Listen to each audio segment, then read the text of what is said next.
5 miles per second, 10 miles per second, 20 miles per second. You toast. How deep did the asteroid that hit and killed the dinosaurs, how deep did that thing go in the first second? Oh, so what was that? That was a 150-mile diameter crater, something like that. I forgot the exact numbers. So there's a relationship between the depth of a crater and the diameter and the mass of the thing.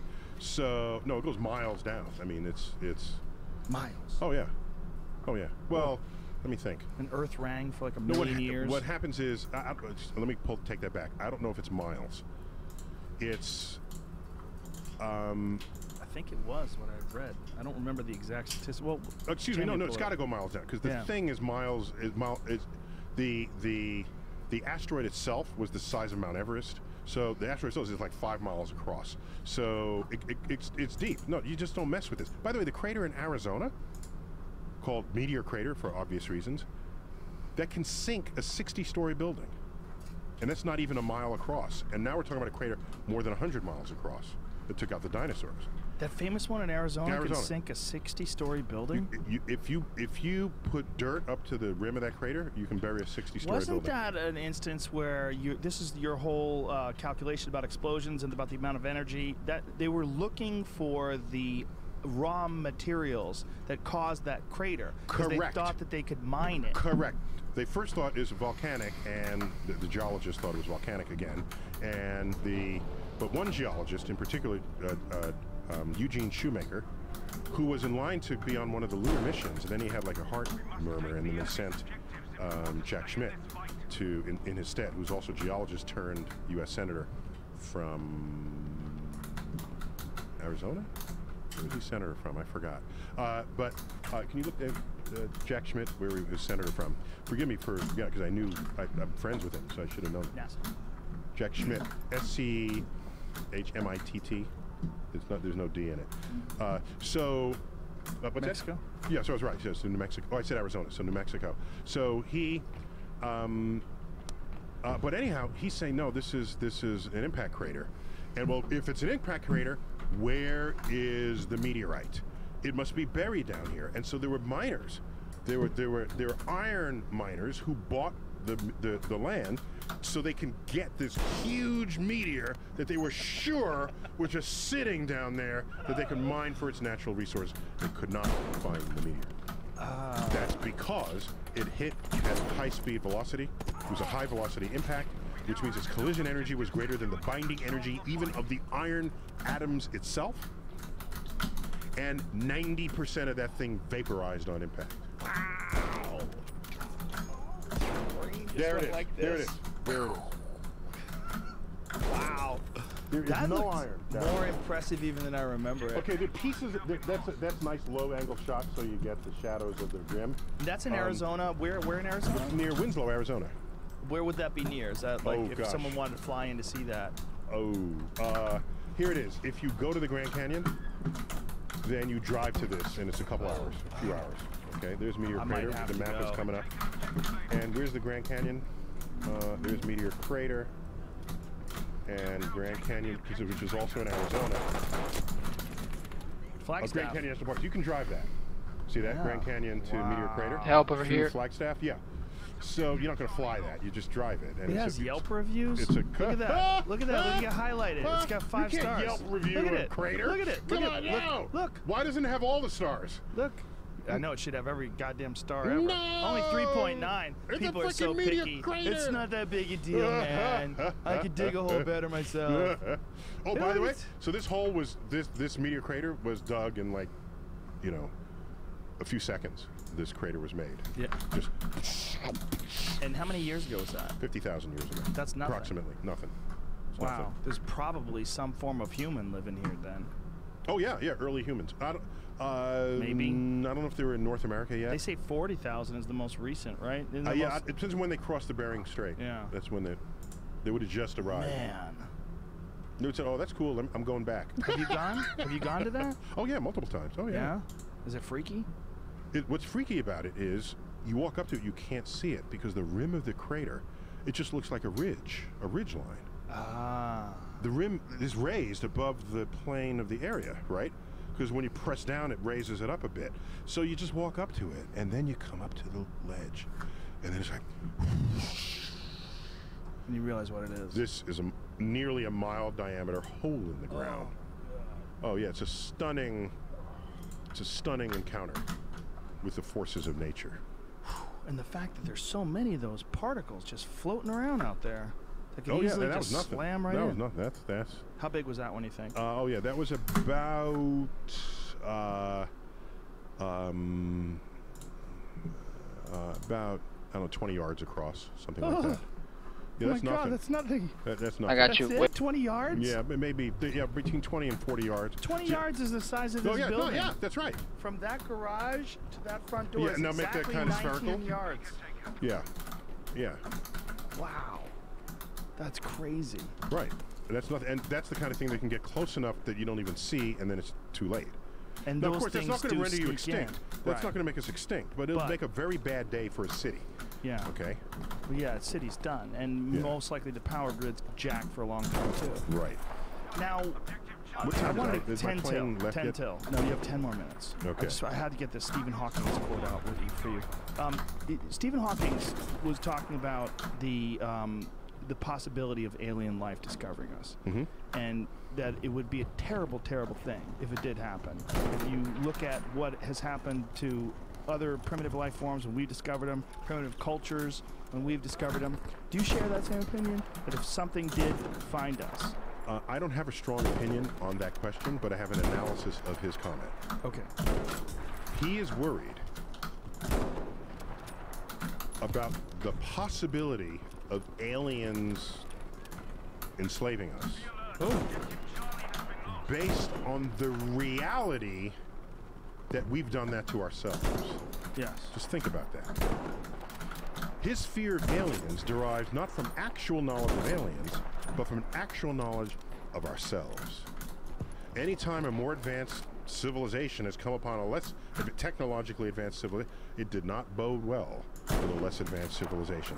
And that happened in North America, South America, North America with Europeans, South America, the Spanish, Australia with the Brits. It never boded well for the less technologically advanced civilization. His factual knowledge of that leads him to suspect that aliens would be exactly the same. And I'm not that skeptical. I don't think all life forms in the universe have the basal, primal, violent attitudes that we do as a species. I've not been given reason to think so. But don't you believe that things advance because of competition, and competition forces things to be... Yeah, I still got It Joe has been on. argued That's that if if you you can hear me talk. colonize, if you're a civilization that colonizes the galaxy, that it's a self-limiting exercise. Why? Because here you go. You ready? We start here on Earth. It's you and me, boy. All right? And you take that planet, I take this planet. And now we both have offspring that are just like us. And we want more planets. All right? We reach a point where expansion is not possible because we are warring with ourselves to gain the territory that each other has obtained. So it has been argued sociologically that the very act of wanting to colonize is self-limiting against successful colonization of the galaxy. Because to colonize the Give me galaxy that. has to be done in an organized Give way. me that. Right? You take this Give sector, me I take that. this sector, but if I want territory That's and a I want slaughter. it now, and That's my a kids want it slaughter. now, I want that territory, not this other one. In fact, I want it all. That kind of attitude breeds violence. It breeds war, intragalactic war. So it may be that the very kind of civilization that could peacefully colonize a galaxy is not the kind of civilization that would colonize the galaxy at all. Oof, that's heavy. Yeah. Very heavy. What about the idea that So any advanced... That's my Go ahead. first comment about Okay. Oh, you Stephen got another Hawking. one? He made another comment about we should be a multi-planet species What the hell to does that protect mean? ourselves against an asteroid rendering one Okay. extinct. It makes a good headline and it sounds like it makes sense, but I'm not there with it. Yeah, of course I want to back up. Of course, let's be a multi-planet species. Fine, Right, but I would do it for different reasons. I would do it because it's cool, not because I want to protect human species from extinction. No, that wouldn't be the reason to do it. Can I tell you why? Please. List every reason why you think we go extinct. One, we trash Earth. Another, and we can't live off of it anymore. An asteroid is coming. There's some nanobot gone astray. Okay? Pandemic. Virus pandemic. Okay. So, it seems to me that if we want to be a multi-planet species, Mars would be the one, because it's a 24-hour day. It's got seasons. We would have to terraform it first, but then we all move there. We just ship 1 billion people there. Here's my point. Whatever it takes to terraform Mars and ship 1 billion people there, it's got to be easier to deflect the asteroid. Whatever it takes to terraform Mars, to turn it into Earth. If you had the power of geoengineering to do that, then you have the power of geoengineering to turn Earth back into Earth. But there occasionally are things that we miss, right? Because of the way that... So you say, okay, whatever it takes to geoengineer Mars and ship 1 billion people there, it's got to be easier to create a perfect viral serum that makes us immune to all possible disease. It's got to be easier. Whatever that takes. But isn't it possible that there's some asteroids that we just will not see until it's too late? Then you put up whatever that takes. That's what I'm saying. Whatever. But they're talking about being Mars able and ship 1 billion people there. 1 billion. Why? Of course. Why wouldn't it be? We have 7. What are you gonna put 10 people there? What? You want to split your species, right? Okay. And if an asteroid is coming that you can't deflect, which would surprise me if you could ship 1 billion people to Mars, you just let them all die?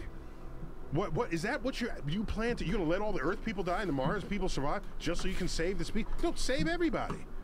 I'm not buying into the premise, this cable carology premise, that you have to save one to not save the other, and you know cable carology. I see what you're saying. The cable car, you know, someone's in the tracks. You let them go. You let them go. You steer it out of the way, but then you actively kill 2 people instead of passively killing 1 person. What do you do? I'm not buying into that premise for this question.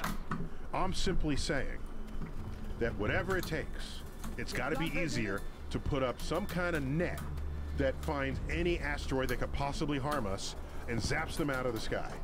That's got to be easier. This is the last question. Is it possible that the reason why we are never visited by extraterrestrials is because the way civilizations because of the space advance? debris. 1. But 2. Is it because the way civilizations... They have visited. They visited during Comic-Con. Nobody noticed. Okay. They don't like cosplay. 3. We're out of here. Their costumes weren't as good as ours. Okay. 3. They've observed us and judged. There's no sign of intelligent life on Earth. Okay, but is there another possibility that civilizations don't ever get to travel like that? Because what happens is, as they advance and as their technology advances, they become, instead of a biological entity seeking to spread its genetics throughout the universe, they become some sort of symbiotic artificial life. That as they create, as they advance their technology and as they continue to innovate, they reach a limitation in biology and then eventually create artificial life that sees no desire whatsoever to travel. Oh, interesting. So I would say, that's a great philosophical question. I would say that the day we create AI, if the AI is everything we are except more, and not emotional, then and not it foolish. would have an urge to explore.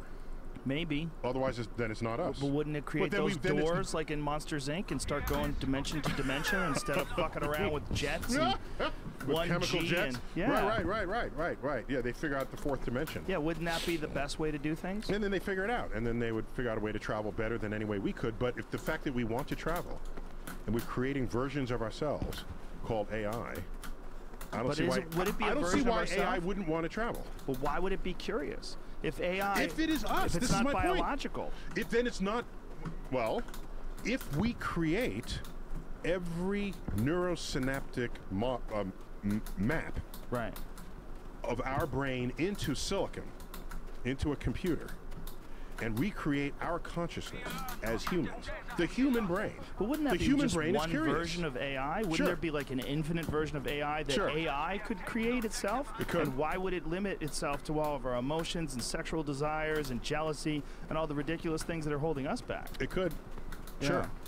Sure. Now, I'm not as fearsome of AI as others are. You know, we're not going to make an AI-looking human being because the human form is not the best or ideal form for anything. Did you see Ex Machina? Yes, I did. Did you love it? Did you love It it? was good. It was good. You didn't love it? Good moment. You didn't love it? No, it was good. I loved it. Oh, I want to marry it. you want to marry it? Oh, okay. Well, that's the first thing it's the sex bot. It's Is one the of my, first no, thing. it's not even that. That's It's one where of my that's where the favorite money movies. will be for sure. For sure. Right. Yeah, for sure. But I'm just saying it's one of my favorite movies. I want to marry the movie. It's just an awesome movie. So then marriage would no longer be about sex; it would just be about reproduction because you just go to your room with your Well, sex people, bot. I'm hoping that that's one of the first things that people figure out they shouldn't do anymore. Well, once they get smart enough to symbiotically attach themselves to artificial intelligence. I was watching, what was it, Family Feud? One of the questions was, if you're...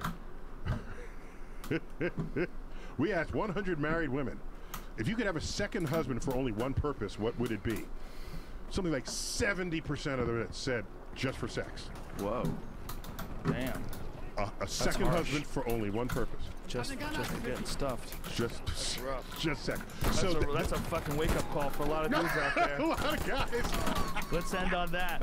Neil deGrasse Tyson, Astrophysics for People in a Hurry. In a hurry. Due out in May. Thank you so much, sir. You're a Dude. gentleman and a scholar. Man. Love you, man. I love you too, brother. Thank you so stay much strong. for coming here, and thank you anytime. Open invitation. Call me up, middle of the night. Middle of the I'll night. come down here, we'll open it up. And you got to wake him up. He'll do it. He's down. He loves you too.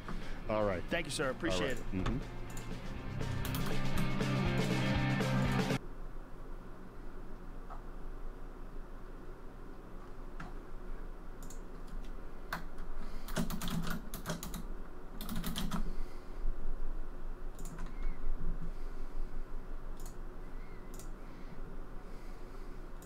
Ha ha ha. 4, 3, 2, 1. Boom. Thank you. Thanks for doing this, man. Really appreciate it. Hey, welcome. Very good to meet you. Nice to meet you too. Thanks for not lighting this place on fire. You're welcome. That's coming later. How does one, just in the middle of doing all the things you do, create cars, rockets, all this stuff you're doing, constantly innovating, decide to just make a flamethrower? Or do you have the time for that? Well, the flame, we didn't put a lot of time into the flame. This was an off-the-cuff thing, and so I have sort of like, it's sort of a hobby company called The Boring Company, which started out as a joke, and we decided to make it real, and dig a tunnel through LA, and then other people asked us to dig tunnels. And so we said yes in a few cases. And then we have a merchandise section that only has one piece of merchandise at a time. And we started off with a cat, and there was only one thing on it. It was just boringcompany.com/cat or hat. That's it. And then we sold the hats, limited edition. It just said The Boring Company. And then I'm a big fan of Spaceballs, the movie. And in Spaceballs, yogurt goes through the merchandising section, and they have a flamethrower in the merchandising section of Spaceballs, and the kids love that one. That's the line. And when he pulls out the flamethrower, it's like, we should do a flamethrower. So we... Does anybody tell you no? Does anybody go, Elon, maybe for yourself, but selling a flamethrower, the liabilities, all the people you're selling this device to, what kind of unhinged people are going to be buying a flamethrower in the first place? Do we really want to connect ourselves with all these potential arsonists? Yeah, it's a terrible idea. Terrible. You shouldn't buy one. I said don't buy this flamethrower. Don't buy it. Don't buy it. That's what I said. But still people bought it. Yeah, there's nothing I can do to stop them. It's, you build it, they will come. I said don't buy it. It's a bad idea. How many did you make? It's dangerous. It's wrong. Don't buy it. still people bought it. I just couldn't stop them. How many did you make? 20,000 And they're all gone. in 4 days. They sold out in 4 days. Are you gonna do another run?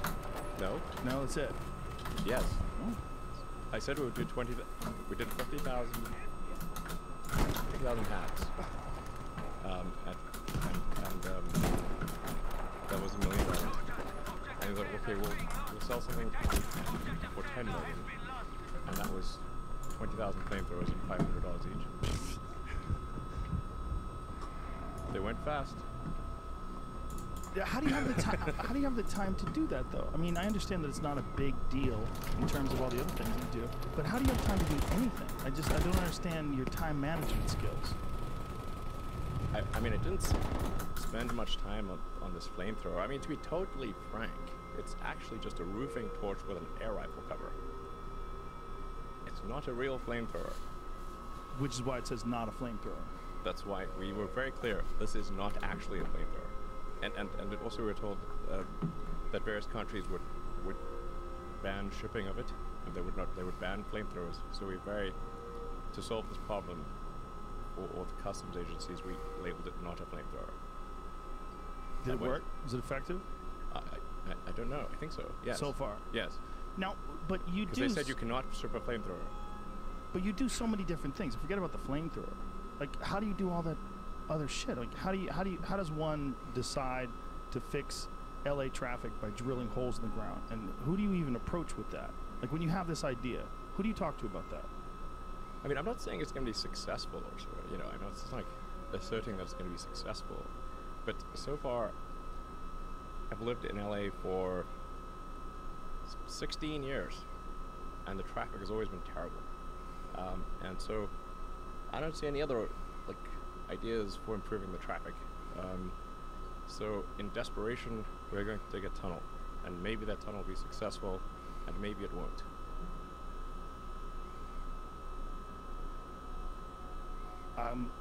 I'm listening. Yeah. I'm not trying to convince you it's going to work. And are the people or anyone.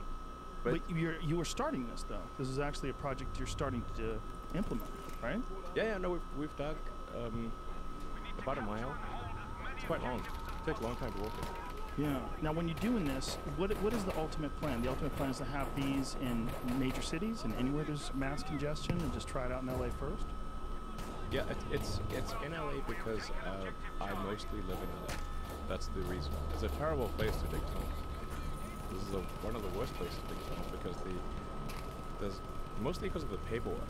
People think it's like, what about sizing? It's like, actually, the tunnels are very safe for earthquakes. Why is that? Earthquakes are essentially a surface phenomenon. It's like waves on the ocean. So if there's a storm, you want to be in a submarine.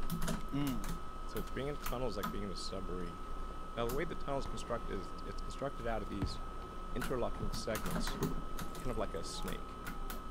It's sort of like a snake exoskeleton with double seals. And so even when the ground moves, the tunnel actually is able to shift along with the ground, like an underground snake. And it doesn't crack or break, and it's extremely unlikely that both seals would be broken. And it's capable of taking 5 atmospheres of pressure. It's waterproof, methane-proof, or gas-proof of any kind, and meets all California seismic requirements. So when you have this idea, who do you bring this to? I'm not sure what you mean by that. Well, you're implementing it, so you're digging holes in the ground. Like, yes. You have to bring it to someone that lets you do it. Yeah, so there were some engineers from SpaceX who thought it would be cool to do this, and the guy who runs it like day-to-day, Steve Davis. He's a longtime SpaceX engineer. He's great. So Steve was like, I'd like to help make this happen. So we started off with digging a hole in the ground. It's got like for a pit. the big pit. You have to tell them what the pit's for, or you just say, hey, we just want to dig a hole. I used to fill out this form. That's it. Yeah, it was a pit in our parking lot. But do you have to give them some sort of a blueprint for your ultimate idea? And do they have to approve it? Like, how does that work? Now we just started off with a pit. Okay. Big pit. And, you know, there's not really, you know, I don't really care about the existential nature of the pit. You just say, like, I want a pit. Right. Yeah. And it's a hole in the ground. So then we got the permit for the pit, and we dug the pit, and we dug it in, like, I don't know, 3 days, 2-3 days. Actually, I think 48 hours, something like that. Because Eric Garcetti was coming by for the Hyperloop. He was going to attend the Hyperloop competition, which is like a student competition we have for making fastest cars in the Hyperloop. And the finals are going to be on Sunday afternoon, and so Eric was coming by on Sunday afternoon. He was like, you know, we should dig this pit and then like show Eric. So we just like drive in, and then yeah, so it was about a little over 40 hours later we dug the pit. It was like we're in 24/7, oh 24, 40 straight hours, and dug this big pit, and we're like showed Eric the pit. It's obviously just a pit. But hey, it's hole in the ground is better than no hole in the ground. And what do you tell them about this pit? I mean, you just said this is the beginning of this idea. Yes. We're going to build tunnels under LA to help funnel traffic. And they go, and they just go, okay. We've joked around about this in the podcast before. But like, what other person can go to the people that run the city and go, hey, I'm going to dig some holes underground, put some tunnels in there. And they go, oh yeah, okay. Nothing wrong with a hole in the ground. But it's people dig holes in the ground all the time. But my question is, like, I know how much time you must be spending on your Tesla factory. I know how much time you must be spending on SpaceX, and yet you still have time to dig holes under the ground in LA and come up with these ideas and then implement them. Like, I got a million ideas. I'm sure you do. There's no shortage of that. Yeah. I just don't know how you manage your time. I don't understand it. It doesn't even seem humanly possible. You know, I do. Basically, I think people like don't totally understand what I do with my time. They think like I'm a business guy or something like that. Like my Wikipedia page says business magnate. What would you call yourself? I'm a business magnet. Can someone please change my Wikipedia page to magnet? Don't change it right now. It's probably already changed. It's locked, so somebody has to be able to unlock it and change it to magnet. Someone will get I want to be a magnet. No, I do engineering and and manufacturing and that kind of thing. That's like 80% or more of my time. Ideas and then the implementation of those things. That's like hardcore engineering, like designing things, Right. Structural, mechanical, electrical, software, user interface, engineering, aerospace engineering. But you must understand there's not a whole lot of human beings like you. You know that, right? So you're an oddity. Yes. Chimps like me. Yeah, we are. We're one notch above a chimp. Some of us are a little more confused. When I watch you doing all these things, I'm like, how does this motherfucker have all this time and all this energy and all these ideas, and then people just let him do these things? Because I'm an alien. That's what I've speculated. Yes. I'm on record saying this in the past. I wonder. It's true. I mean, if there was one, I was like, if there was like maybe an intelligent being that we created, some AI creature that's superior to people, maybe just hang around with us for a little while like you've been doing, and then fix a bunch of shit. Maybe that's the way. I might have some mutation or something. You might. You think you do? Probably. Do you wonder? Like, be around normal people? You're like, Don't get stuck with these boring dumb motherfuckers. Ever? Not bad for a human. But I think we will not be able to hold a candle to AI. You scare the shit out of me when you talk about AI. Between you and Sam Harris. I didn't even consider it until I had a podcast with Sam once. That's great. He made me shit my pants. Talking about AI, I realized, like, oh, well, this is a genie that once it's out of the bottle, you're never getting it back in. That's true. There was a video that you tweeted about one of those Boston Dynamic robots. And you're like, in the future, it'll be moving so fast you can't see it without a strobe light. Yeah. Probably do that right now. And no one's really paying attention too much, other than people like you or people that are really obsessed with technology. All these things are happening. These robots are. Did you see the one where PETA put out a statement that you shouldn't kick robots? Well, you're not wise. For retribution. Their memory's very good. I bet it's really good. It's really good. I bet it is. Yes. And getting better every day. It's really good. Are you honestly legitimately concerned about this? Is like AI one of your main worries in regards to the future? Yes. It's less of a worry than it used to be. Mostly due to taking more of a fatalistic attitude. So you used to have more hope, and you gave up some of it, and now you don't worry as much about AI. You're like, this is just what it is. Pretty much. Yes. Yes. No. No. It's not necessarily bad. It's definitely going to be outside of human control.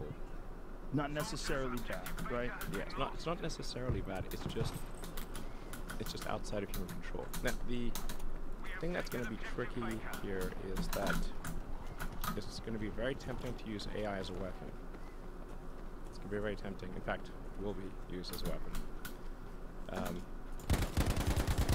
So the on-ramp to serious AI, the danger is going to be more humans using it against each other, right? That will be. Yeah.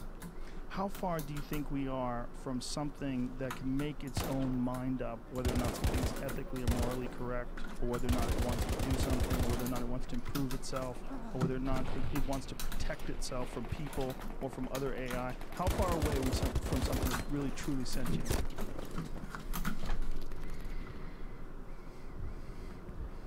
Well, I mean, you could argue that any group of people, like a company, is essentially a cybernetic collective of people and machines. That's what a company is. And then there's different levels of complexity in the way these companies are formed. And then there are there's like a collective AI in the Google search, where we're all sort of plugged in as like nodes on the network, like leaves on a big tree. And we're all feeding this network with our questions and answers.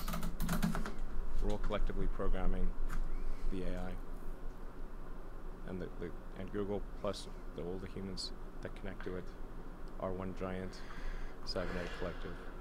This is also true of Facebook and Twitter and Instagram and all these social networks. They're giant cybernetic collectives. Humans and electronics all interfacing, and constantly connected. Yes. Constantly. One of the things that I've been thinking about